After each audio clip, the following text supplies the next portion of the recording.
10 دن کا جلوس نکلتا تھا. تو جب امام باقر سے جلوس نکلتا تھا 9 محرم کو، تو راستے میں ایک تاجر تھا، اس کی بہت بڑا بزنس تھا، بہت بڑی دکان تھی اس کی. تو وہ اپنی دکان میں دیگیں پکواتا تھا اور اس میں جو ہے مختلف قسم کے کھانے بھی بناتا تھا، تاکہ جو عزادار ہیں وہ جب جلوس میں آ رہے ہوتے ہیں تو کچھ وقفہ لے کر آ کر یہاں پر کھانا کھا لیں. تو مجھے یاد پڑ گئی بزرگ نے اس کو مشورہ دیا اور اس کو سمجھایا کہ تم ایسا مت کرو. یہ آج کا دن جو ہے وہ مرغ اور پلاؤ کھانے کا دن نہیں ہے. آج کا دن جو ہے وہ دیگیں کھانے کا دن نہیں ہے. اس کو کسی اور وقت کے لیے رکھو. آج کا دن عزا کا دن ہے، ماتم کا دن ہے، رونے کا دن ہے.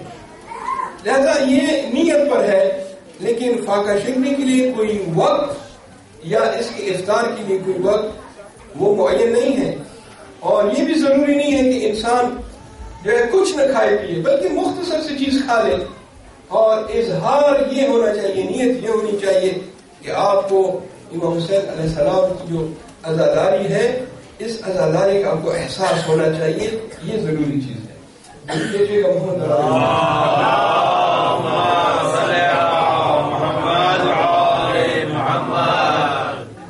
جتنے بھی مومنین اور مومنات نے امام حسین علیہ السلام کی راہ میں اور اسلام کی ترقی کے لیے اور اس عزاداری کی ترقی کے لیے جتنا کچھ بھی آج چندے کے طور پہ دیا ہے، ڈونیشن کے طور پہ یا اس سے پہلے دیا ہے، میں دعا کرتا ہوں کہ پروردگار عالم آپ کو آپ کے رزق کے حلال میں اضافہ فرمائے اور اس کے بدلے میں پروردگار عالم آپ کو جزائے خیر عطا فرمائے. ضرور بھیجیے گا محمد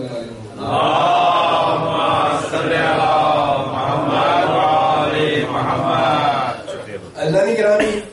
کچھ مسائل جو عاشورہ کے ساتھ تعلق رکھتے ہیں آپ کی خدمت میں مختصر طور پہ بیان کیے، اور آخری سوال بھی پوچھ لیا. شب عاشور ہے اور وہ یہ کہ ہم واقعہ عاشورہ سے، واقعہ کربلا سے کیا سیکھتے ہیں.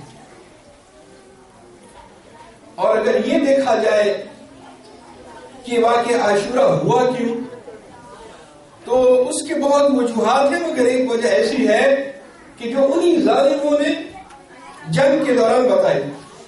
اگر خواتین خاموشی اختیار کریں تو میں اپنی بات کو جو ہے وہ اتمام کی طرف لے جاؤں. محمد وآل محمد صلوات.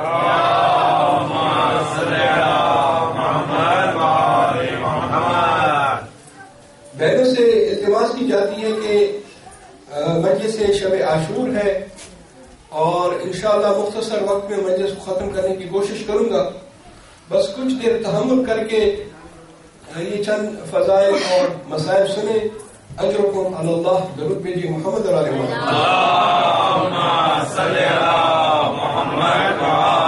محمد. انہی لوگوں نے کربلا کی واقعے کے دوران امام حسین علیہ السلام سے جب ان کی امام حسین سے ان کو نصیحت کرتے تھے تو وہ بتاتے تھے کہ ہم کیوں لڑ رہے ہیں. اور ایک خطبے میں امام علیہ السلام نے بہت خوبصورت جملہ کہا.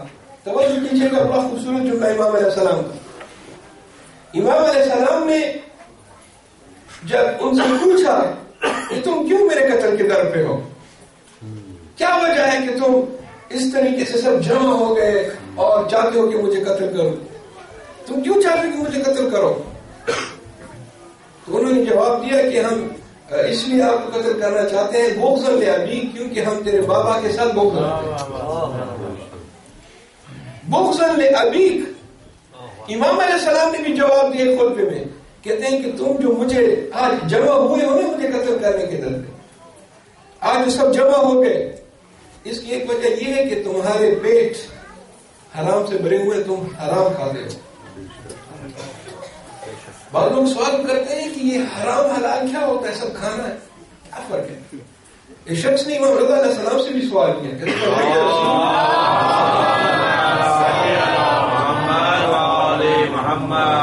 فرزند رسول حلال کھانا کیوں ضروری ہے؟ ذبیحہ حلال.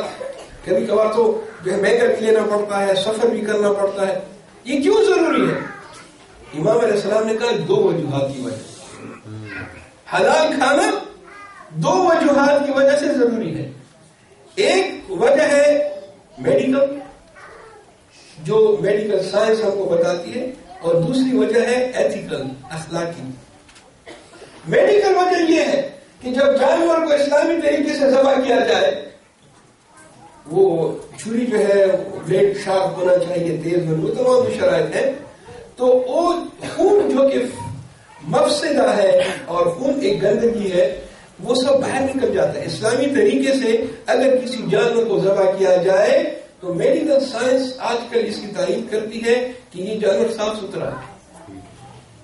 اور اگر آپ دوسرے طریقے سے، جس طرح یہاں ہوتا ہے، پہلے جانور کو بے ہوش کیا جاتا ہے، اس کی آنکھیں کھلی ہوتی ہیں مگر وہ اس کے بدن میں حرکت نہیں ہوتی، اور اس کے بعد پھر اس کو جو ہے وہ کاٹنا، کبھی گوشت جو ہے خون اندر رہ جانا. ہمارے ہاں جب 4 کہتے ہیں کہ 4 آرٹریز، 4 رگیں کاٹو تو پھر جو ہے اندر خون نہیں رہتا. اور یہ بھی مستحب ہے کہ اس کو پھر الٹا لٹکاؤ تاکہ جو بچا خون ہے وہ بھی باہر نکل جائے. دیکھیں یہ میڈیکل پوائنٹ آف ویو. اس لیے آج آپ دیکھیں کہ غیر مسلمان بھی کوشش کریں گے کہ حلال کھائیں اور ذبیحہ کھائیں. یہ میڈیکل پوائنٹ آف ویو ہے. ڈاکٹر حضرات یہاں پہ تشریف رکھتے ہیں، انشاءاللہ تائید کریں گے اس بات کی. اور امام علیہ السلام فرماتے ہیں کہ ایک اخلاقی وجہ بھی ہے. اخلاقی وجہ یہ ہے کہ جتنے بھی جاندار ہیں، جتنی بھی لیونگ تھنگز ہیں، اس کا خالق پروردگار عالم ہے. چاہے وہ جانور ہے، چاہے وہ انسان ہے، خلق کرنے والا خداوند متعال ہے. اللہ تعالیٰ خلق کرتا ہے. جب اللہ تعالیٰ خلق کرتا ہے اور کوئی شخص چاہے کہ کسی جانور کی جان لے اور اس کی روح باہر نکالے، تو چونکہ خالق اللہ ہے، اللہ کا نام لے کر نکالے. جبھی کہتے ہیں پڑھو بسم اللہ، اللہ اکبر، کیونکہ مارنا اور زندہ کرنا اللہ کے ہاتھ میں ہے. اب جو تم نے اس کو اپنے ہاتھ میں لے لیا تو کم از کم اس رب کا نام تو لو. بعض لوگوں کو یہ مغالطہ بھی ہے کہ اچھا یہ جو کوشر ہوتا ہے یہ بھی حلال ہے، کیونکہ وہ لوگ بھی صحیح طریقے سے یا اپنے طریقے سے اس کو ذبح کرتے ہیں، وہ حلال کی طرح ہی ہے، ذبیحہ ہے. میں عرض کر دوں آپ کی خدمت میں، اپنے نوجوانوں اور بچوں کی خدمت میں، کہ کوشر حلال نہیں ہے. سبحان اللہ. کوشر حلال نہیں ہے، اس کو ہم اس طریقے سے نہیں کھا سکتے، کیونکہ جو شرائط ہے ایک ذبیحہ میں اور حلال ایک جانور کو حلال کرنے میں، وہ کوشر میں نہیں ہوتی. اولاً تو جس طرح وہ طریقہ ہے ان کا ذبح کرنے کا، وہ طریقہ ہمارا نہیں ہے. دوسرا، وہ جس خدا کا نام لیتے ہیں اب معلوم نہیں وہ کون سا خدا ہے. ہمارا خدا تو وہ ہے کہ جو نہ ہاتھ رکھتا ہے، نہ پاؤں رکھتا ہے، نہ سر رکھتا ہے. اب اگر ان کا خدا وہ ہے کہ جو جہنم میں پاؤں رکھ کر یہ کہے کہ اب تمہارا پیٹ بھرا، اور جہنم کے قطو فبی عزت، تیری عزت کی قسم پیٹ بھر گیا، اگر ایسا خدا ہے اس کا نام لے رہے ہیں تو پھر تو وہ نہ حلال ہے اور نہ ذبیحہ ہے، اور یقیناً ایسا ہی ہے. لہذا یہ قوم بڑی ہوشیار قوم ہے. ان کو بزنس کرنا ہے، اور بزنس کا ایک اصول یہ ہے کہ آپ کو یہ سمجھا دیں، اور بعض ایسے لوگوں کو سمجھا بھی دیا ہے کہ جو واقعاً صحیح اسلام سے واقف نہیں ہے، یا علماء کے ساتھ ان کا رابطہ نہیں ہے، اٹھنا بیٹھنا نہیں ہے، ان کو یہ سمجھا دیا ہے کہ یہ حلال ہے اور آپ اس کو کھا سکتے ہیں، کیونکہ ان کا بزنس چلے اور جو گوشت ان سے رہ جائے وہ ہم خریدیں. جو چیز گوشت ان سے زیادہ ہو جائے وہ ہمیں بیچنے کے لیے ہم آرام سے خریدیں. انہوں نے وہ ڈور الاپنا شروع کر دیا ہے کہ کوشر بھی حلال ہے، لیکن ہمارے نزدیک کوشر حلال نہیں ہے. حلال کے لیے کچھ شرائط ہیں، جب یہ شرائط پوری ہوں گی تو وہ گوشت حلال ہوگا. ضرور بھیجیں گا.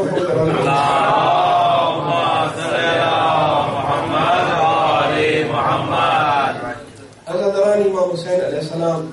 بات تھوڑی لمبی ہو جاتی ہے، میں پھر اپنے موضوع کی طرف آتا ہوں. اور وہ موضوع جو میں نے آپ کی خدمت میں عرض کیا کہ امام حسین علیہ السلام نے جب ان سے پوچھا کہ تم کیوں مجھے قتل کے طور پہ ہو، تو انہوں نے جو جملہ کہا بغضاً لأبیک، کیونکہ امیر المومنین علیہ السلام کے ساتھ ہم بغض رکھتے ہیں اس وجہ سے ہم تمہیں قتل کر رہے ہیں. اب امیر المومنین علیہ السلام کے ساتھ بغض کیوں رکھتے ہو؟ وہ اس وجہ سے کہ امیر المومنین علیہ السلام نے اللہ کی راہ میں تلوار چلائی. امیر المومنین علیہ السلام جو کچھ بھی کرتے تھے وہ اللہ کی رضا کے لیے کرتے تھے, اور جس چیز میں اللہ کی رضا نہ ہو, مرضی نہ ہو, امیر المومنین علیہ السلام وہ کام نہیں کرتے تھے. جو بھی فعل تھا خوشنودی خدا کے لیے. تبھی جب کسی نے پوچھا یا امیر المومنین, توجہ کیجیے گا, یا امیر المومنین آپ جنت میں بیٹھنا پسند کرتے ہیں یا مسجد میں؟ بعبارت اخرى آپ جنت جانا چاہیں گے یا مسجد میں جانا چاہیں گے؟ ان دونوں جگہوں پہ کون سی جگہ آپ کو پسند ہے؟ امیر المومنین علیہ السلام نے فرمایا مسجد.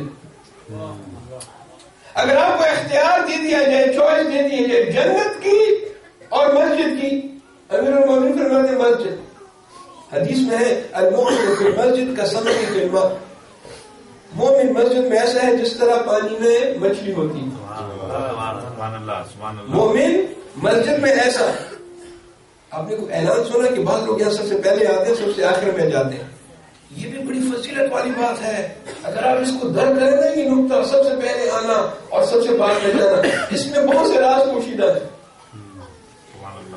یہ معمولی جملہ نہیں ہے کہ آپ آرام سے کہہ دیں کہ جی وہ فلاں شخص سب سے پہلے آیا اور سب سے آخر میں چلا گیا. اس میں راز پوشیدہ ہے. وہی کہ المومن فی المسجد کالسمک فی الماء.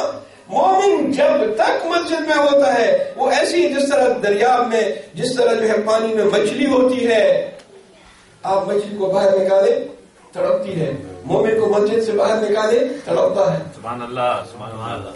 محمد والے محمد صلوات.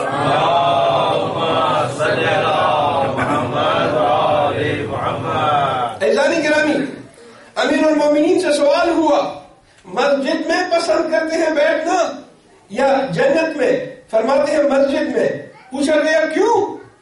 تمام سلسلہ جتنی بھی ہماری محنتیں ہیں, کوششیں, وہ جنت کے لیے تو ہیں, اور آپ کو اگر اختیار دے دیا جائے, چوائس دے دیا جائے, تو آپ مسجد کو کیوں پسند کریں گے؟ جواب دیتے ہیں, فرماتے ہیں کہ جنت میں, بہشت میں جانا میرے نفس کی مرضی ہے, یہ میری مرضی ہے, مگر مسجد میں بیٹھنا اللہ تعالیٰ کی مرضی ہے. اور میں اپنی نفس کی مرضی نہیں چاہتا, بلکہ مجھے اللہ تعالیٰ کی مرضی چاہیے. امیر المومنین فرماتے ہیں میں یہ دیکھتا ہوں کہ اللہ کس میں خوش ہے. مسجد میں جو میں بیٹھوں گا تو اللہ خوش ہوگا, ہاں بہشت میں جاؤں گا تو یہ میری خوشی ہے. اسی لیے جب آپ ایک بازار سے گزر رہے تھے اور ایک کسائی نے آواز دی, کہا یا امیر المومنین میں نے ابھی گوشت کاٹا ہے تازہ, آئیے کچھ گوشت لے جائیں گھر کے لیے. توجہ کیجیے گا, امیر المومنین ابھی گوشت تازہ ہے, لے جائیں گھر کے لیے. امیر المومنین رک جاتے ہیں, کچھ گوشت کی طرف دیکھا, کچھ کسائی کی طرف دیکھا, کہا آج نہیں. یا امیر المومنین کیوں؟ کہا آج میرے پاس پیسے نہیں. توجہ کیجیے گا, امیر المومنین ہے, حاکم کوفہ ہے, سبحان اللہ, کیا کچھ نہیں ہے, مگر وہ فرماتے ہیں کہ میرے پاس پیسے نہیں ہے, میرے پاس حلال کی کمائی نہیں ہے. وہ لوگ کہ جو حاکم تھے اس سے پہلے ان کے پاس پیسے کی کمی نہیں تھی, مگر وہ حلال کی کمائی نہیں تھی. امیر المومنین کی تمام کمائی حلال کی ہے, اس لیے کہہ رہے کہ میرے پاس نہیں ہے. سبحان اللہ. وہ کسائی کہتے کوئی بات نہیں, آج آپ کے پاس پیسے نہیں ہے, گوشت لے جائیں, ایک ہفتے کے بعد پیسے دے دیں, بعد میں دے دیجیے گا. جس طرح ہوتا ہے اکثر دوست احباب کہتے ہیں گوشت لے لیں اور پیسے بعد میں دے دیں. امیر المومنین فرماتے ہیں کہ یہی بات میں اپنے نفس کو بھی سمجھا سکتا ہوں کہ آج پیسے نہیں, آج گوشت مت کھاؤ, جب پیسے ہو کے پھر کھا لینا. سبحان اللہ. نعرہ حیدری. یہ بات میں اپنے نفس کو سمجھا سکتا ہوں کیونکہ میرا نفس میرے کنٹرول میں ہے, میرے ہاتھ میں ہے. میں نفس کا تابع نہیں ہوں, نفس میرے تابع ہے. میں اپنے نفس کو یہ کہہ سکتا ہوں کہ ابھی پیسے نہیں ہیں تو گوشت مت کھاؤ, جب پیسے آ جائیں گے اس وقت گوشت لے کر کھا لینا. یہ ہے ہمارے ایمان, اور ہم کہتے ہیں ہم امیر المومنین کے پیروکار ہیں اور اسی کے ماننے والے ہیں. ذرا امیر المومنین کی زندگی دیکھیں اور پھر جو دعویٰ ہے شیعہ ہونے کا, اس کو ذرا اس پر غور کریں. راوی کہتا ہے کہ میں کوفہ کی مسجد میں نماز جمعہ پڑھنے گیا، اور اس وقت یہ راوی کے الفاظ ہیں کہ میں چھوٹا تھا، میری عمر کوئی 10-11 سال کی تھی، اور میرا والد ہاتھ پکڑ کے انگلی پکڑ کے مجھے مسجد لے گیا کہ چلو نماز جمعہ میں شرکت کرنی۔ جب ہم نماز جمعہ کے لیے گئے تو تھوڑی دیر کے بعد ہم نے دیکھا کہ امیر المومنین علیہ السلام ممبر پر کھڑے ہو کے کوفہ کی مسجد میں انہوں نے جمعے کا خطبہ شروع کر دیا۔ یہ راوی جو روایت کر رہا ہے اس وقت 10 سال کا یا 11 سال کا بچہ ہے، کہتے ہیں کہ میں نے دیکھا کہ خطبہ کے دوران امیر المومنین اپنا جو آستین ہے، وہ اپنی ابا والا آستین، قمیص والا جو لمبی قمیص ہوتی ہے وہ والا آستین بار بار ہلا رہے تھے، اس طرح خطبہ بھی دے رہے ہیں اور خطبہ کے دوران اپنے آستین کو ہلا رہے ہیں۔ یہ بچہ کہتے ہیں کہ میں نے اپنے باپ سے پوچھا کہ دیکھو کتنی گرمی ہے، اتنی زیادہ گرمی ہے کہ امیر المومنین کو جو پسینہ آ گیا ہے اور وہ بار بار اپنی آستین ہلا کے تھوڑی ہوا اپنے ہاتھ میں دے رہے ہیں۔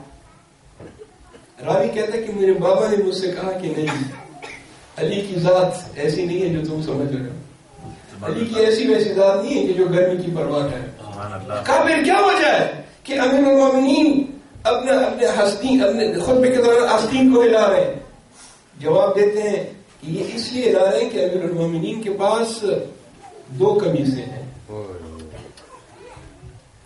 اور یہ جو قمیص جو انہوں نے پہنی ہے یہ ابھی دھو کر پہنی ہے، لہذا وہ گیلی ہے، اس کو خشک کر رہے ہیں۔ سبحان اللہ۔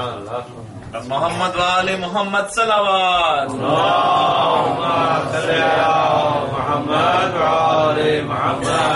اور یہی واقعہ ہم کو ان کے جو غلام اور صحابی کے کمبر اس کے سلسلے میں ملتا ہے۔ جب بازار گئے امیر المومنین کمبر کے ساتھ تو 2 قسم کی قمیصیں لی، ایک اچھے کپڑے والی 3 درہم میں اور ایک عام کپڑے والی 2 درہم میں۔ جو مہنگی اور اچھے کپڑے والی تھی وہ کمبر کو دی، اور جو سستی 2 درہم والی قمیص تھی اپنے لیے رکھ لی۔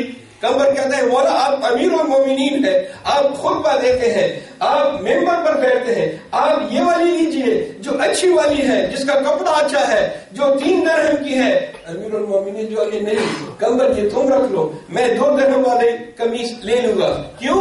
کیونکہ تم جوان ہو اور میں بوڑھا ہو گیا۔ تم جوان ہو، تمہیں جو ہے یہ اچھی قمیص کرنی چاہیے، لینی چاہیے۔ یہ ہے جود و سخا۔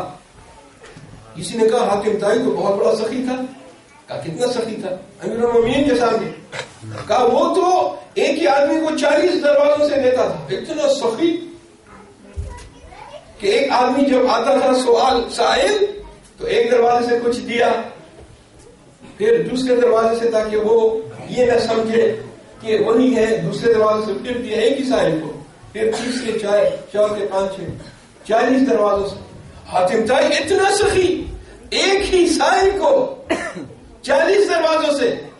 امیر المومنین فرماتے ہیں کہ ایک ہی مرتبہ میں اتنا دے دیتے کہ 40 مرتبہ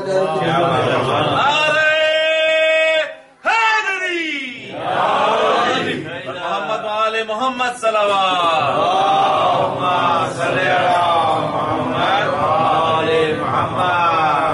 بس عزیزان گرامی آپ کے زحمات سے تمام کرتا ہوں۔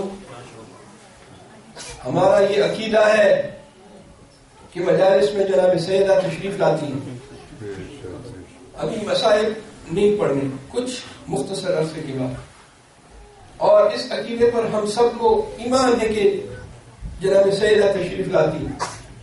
لیکن میں یہ بات واضح کر دوں کہ جناب سیدہ جو مجلس میں تشریف لاتی ہے تو وہ مجھ جیسے حقیر کی خطابت سننے کے لیے نہیں آتی، نہیں میری تقریر کو سنتی ہے، بلکہ جناب سیدہ پرسہ لینے کے لیے آتی۔ اگر کوئی خطیب بہت زیادہ ہی خطابت کے دریا بہا دے، جناب سیدہ سے زیادہ بڑی خطیب کوئی نہیں ہے۔ سبحان اللہ، سبحان اللہ۔ جناب سیدہ کسی کی خطابت نہیں سنتی کیونکہ وہ خود بہت بڑی خطیبہ ہے۔ ہاں وہ آتی ہے مجلس میں ذکر امام حسین علیہ السلام کو۔ امام حسین علیہ السلام کی بہت خصوصیات ہیں، اور ایک کتاب کا حوالہ دوں آج چونکہ آخری مجلس ہے، سیون کی مجلس بھی انشاءاللہ ہوگی، کل تو روز عاشورہ ہے، مسائل بیان ہوں گے۔ کتاب کا حوالہ دیتا جاؤں، خصائص الحسینیہ، شیخ جعفر ششتری، کمال ہے، کمال کیا اس شخص نے. میں نے زندگی میں کم کتابیں ایسی دیکھی ہیں جو جیسے خصائص الحسینیہ.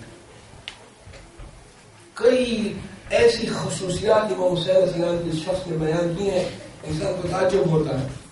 ایک عام آدمی ایسی کتاب نہیں لکھ سکتا جب تک اس کے پاس کوئی خاص رحم و کرم کی نظر نہ ہو، اور شیخ جعفر پر وہ رحم و کرم کی نظر تھی، تبھی خصائص الحسینیہ لکھتے ہیں اسی کتاب میں. خصائص الحسینیہ بھی کہ جب رجعت ہوگی، بعض لوگ پوچھیں گے یہ رجعت کیا ہے، اس کی وضاحت پھر دوں گا.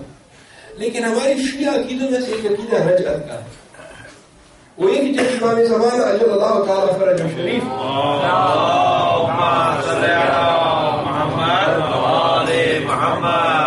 جب آپ کا ظہور ہوگا، آپ تشریف لائیں گے تو کچھ لوگوں کو زندہ کیا جائے گا. الفاظ کی طرف غور کیجئے گا، کچھ لوگ، سب نہیں. بعض بڑے مومن ہوں گے ان کو بھی زندہ کیا جائے گا، اور بعض جو بڑے منافق اور کافر ہیں ان کو بھی. اب اس کا فلسفہ وہ ایک الگ مجلس ہے، لیکن یاد رکھیں ہمارے عقائد میں سے ایک عقیدہ رجعت کا ہے، اور حدیث میں ملتا ہے کہ اگر ہم میں سے کوئی رجعت پر یقین نہ کرے وہ شیعہ نہیں ہے. وہ شیعہ نہیں ہے. اگر جو رجعت کو نہ مانے کہے میں رجعت کو نہیں مانتا، وہ شیعہ نہیں ہے. اور خصائص الحسینیہ میں لکھا کہ رجعت میں جو سب سے پہلے امام آئیں گے، باقی ائمہ بھی آئیں گے، لیکن سب سے پہلا امام ظہور کے بعد رجعت کے موقع پر آئے گا وہ حضرت ابا عبداللہ حسین علیہ السلام. 75,000 لوگ بھی سامنے. اور یہ امام علیہ السلام سب سے پہلے رجعت میں جو امام آئیں گے. اور ایک سوال جو ہوتا ہے کہ پھر امام زمان علیہ السلام جب شہید کر دیے جائیں گے تو ان کو غسل و کفن کون دے گا؟ اسی کتاب کا حوالہ دیتا ہوں، معروف ہے ہمارے علماء کے درمیان. امام حسین علیہ السلام امام زمانہ کو غسل و کفن و نماز جنازہ اور تدفین کے فرائض انجام دیں. یہ خصائص امام حسین علیہ السلام میں سے. امام حسین علیہ السلام کی خصوصیات. البتہ یہ ٹاپک جو ہے وہ انکمپلیٹ رہ گیا. خصائص بہت ہیں، میں نے تو صرف چند کی طرف اشارہ کیا. انشاءاللہ زندگی رہی تو یہ جو موضوع ہے خصائص امام حسین علیہ السلام، یہ ایسا موضوع نہیں ہے کہ جو 10 دن میں 11 دن میں ختم ہو جائے. جس کے ہزاروں لاکھوں خصوصیات ہوں وہ 10-12 دن میں کیسے ختم ہو سکتے؟ امام حسین علیہ السلام امام زمانہ کو کی تدفین کریں گے، نماز جنازہ پڑھیں گے. اور یہ خصوصیات امام حسین علیہ السلام کے پاس کیوں ہیں؟ یہ اس لیے ہے کہ امام حسین علیہ السلام کے پاس جو بھی تھا وہ راہ خدا میں قربان کر دیا. عزیزان گرامی، دو ایسی قربانیاں تھیں، دو ایسی قربانیاں کہ جس کی تاریخ میں مثال نہیں ملتی. اور وہ دونوں قربانیاں جو دیں اس کی طرف ایک اشارہ بھی مقصود تھا. ایک شش ماہ علی اصغر کی قربانی،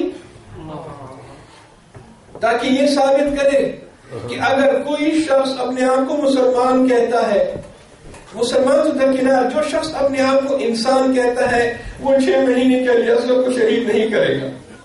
بس یہ ثابت کر دیا کہ یہ لوگ انسان نہیں ہیں.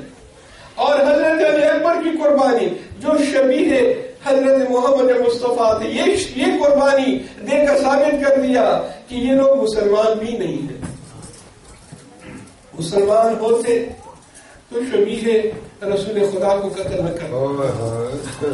عزیزان گرامی، بس آپ کی رونے کی صدائیں بلند ہو رہی ہیں.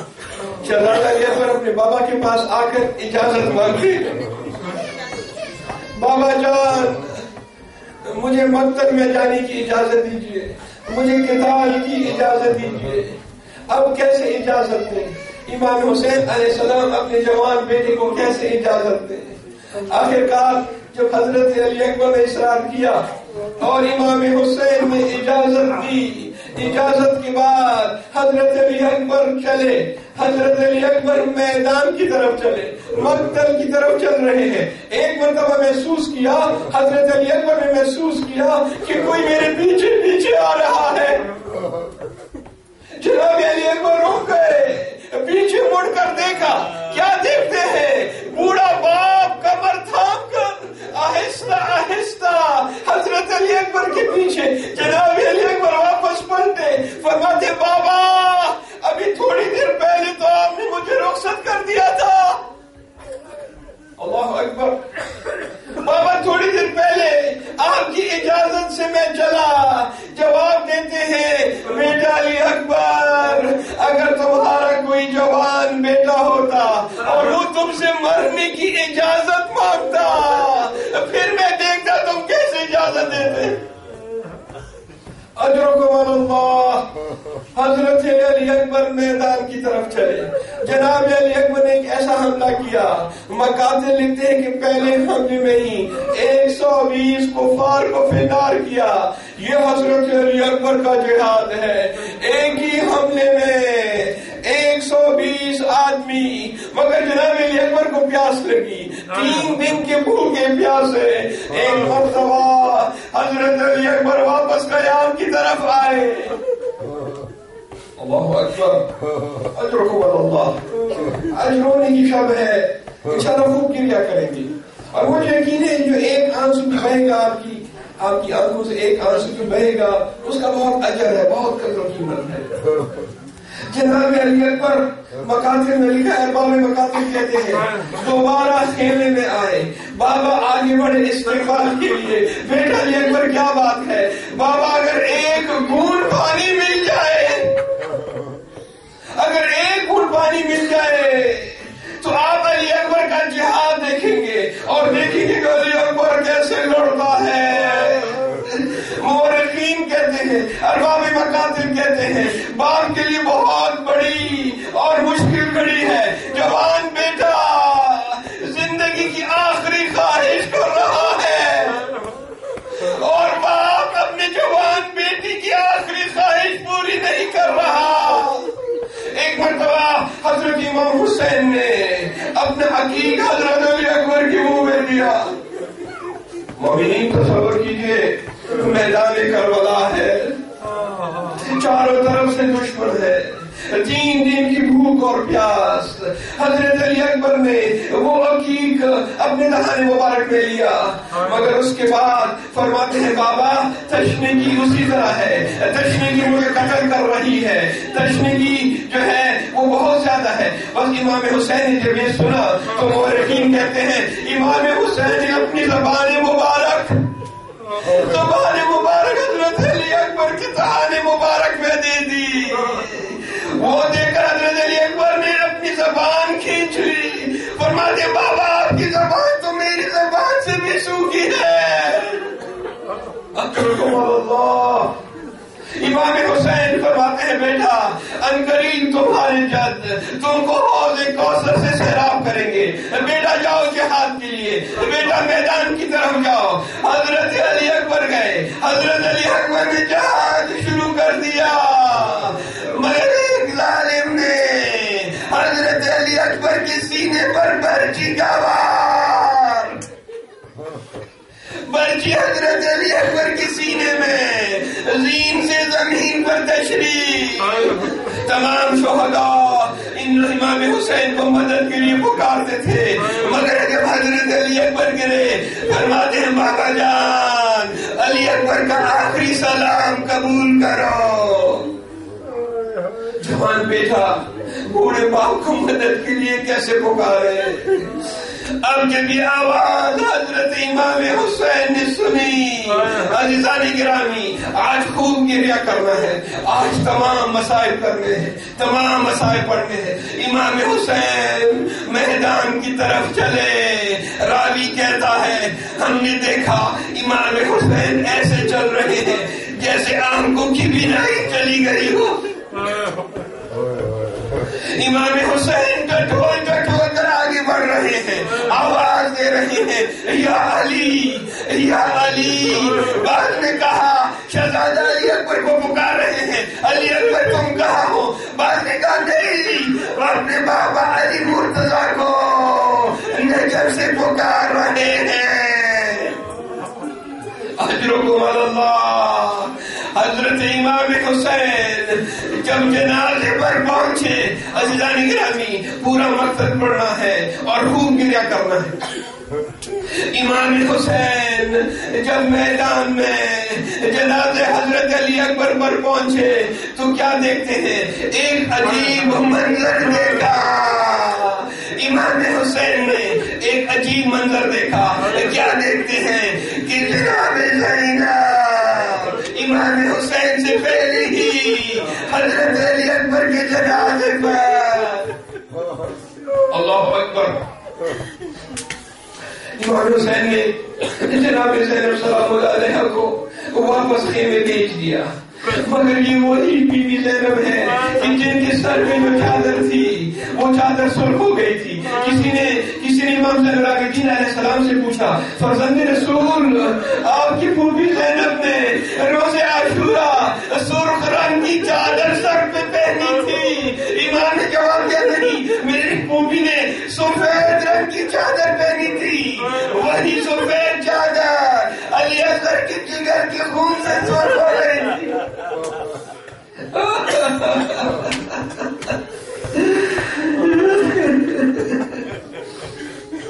پروردگار عالم آپ کو سوائے کبھی امام حسین کے کسی اور غم میں نہ رلائے. جناب زینب کو خیمے میں بھیجا. اب دیکھا امام حسین نے کیا دیکھا؟ میدان کربلا میں جوان بیٹا زمین پر, حضرت علی اکبر نے سینے پر ہاتھ رکھا ہوا. حضرت علی اکبر نے اپنے سینے پر ہاتھ رکھا ہے. امام حسین فرماتے ہیں بیٹا علی اکبر تم نے ہاتھ سینے پر کیوں رکھا؟ حضرت علی اکبر جواب نہیں دیتے. فرماتے ہیں بابا بس یہاں پہ تکلیف ہو رہی ہے. حضرت امام حسین نے کہا بیٹا ہاتھ اٹھاؤ, بیٹا مجھے دیکھنے دو. بس ایک مرتبہ جب امام حسین نے حضرت علی اکبر کا ہاتھ ہٹایا, کیا دیکھتے ہیں؟ جوان کے سینے میں برچی کا بل ٹوٹ گیا ہے. اللہ اکبر. بہت مشکل مرحلہ. امام حسین کیا کرے؟ سامنے جوان بیٹا ہے اور سینے میں اولاد والوں. تصور کیجیے اولاد والوں, امام حسین اپنے بیٹے کے پاس بیٹھے ہیں. اب یہ برچی کیسے نکالے؟ سیدھے علی اکبر سے برچی کیسے نکالے؟ بس ایک مرتبہ امام حسین نے علی کو پکارا, مشکل کشا کو پکارا. میں کہوں گا یا امیر المومنین خیبر کا دروازہ اٹھانا آسان, جوان کی سینے سے برچی نکالنا مشکل.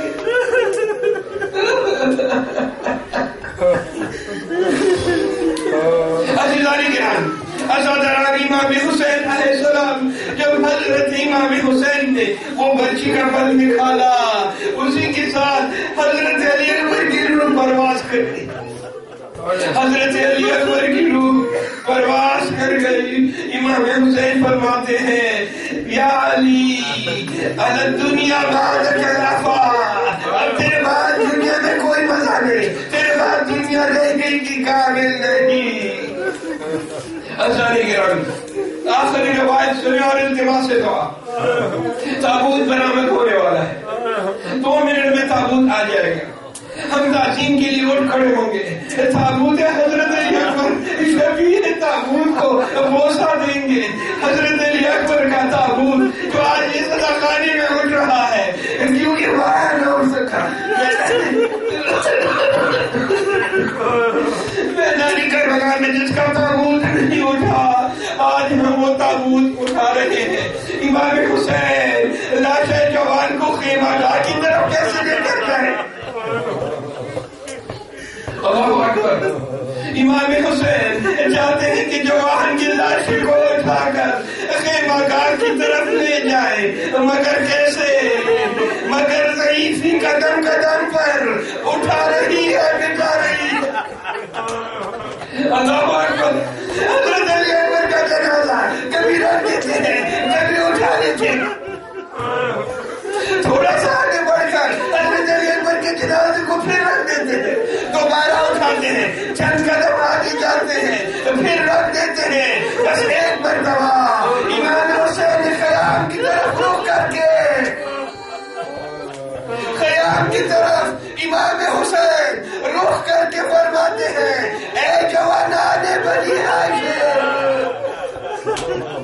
اے جوانان بنی ہاشم، آؤ حسین کی مدد کرو۔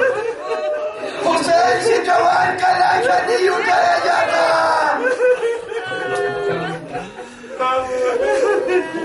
آؤ حسین کی مدد کرو۔ امام حسین سے جوان کا جنازہ نہیں اٹھایا جاتا۔